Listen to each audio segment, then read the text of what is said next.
према нивното образложение тоа било дозволен начин на дејствување во конкретен случај за да биде детето смирено, за да бидат преземени медицински мерки, односно третман.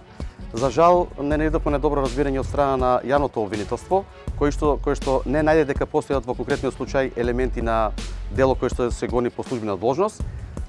Поднесена е жалба до Висшето обвинителство и за жал е потврдено првостепеното решение на Основното јавно обвинителство.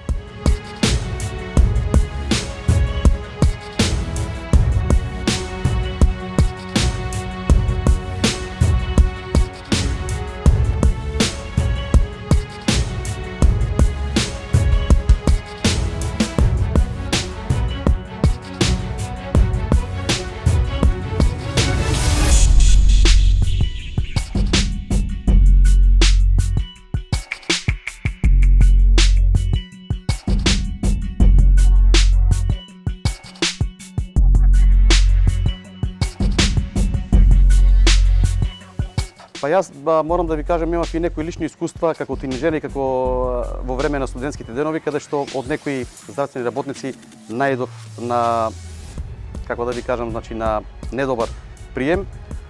А и тука се чувствува и дискриминацијата и повредата на правата. Меѓутоа, во последните неколку години, зборам посебно за Делчево, Берово и Пехчево, овие ситуации веќе се надминат.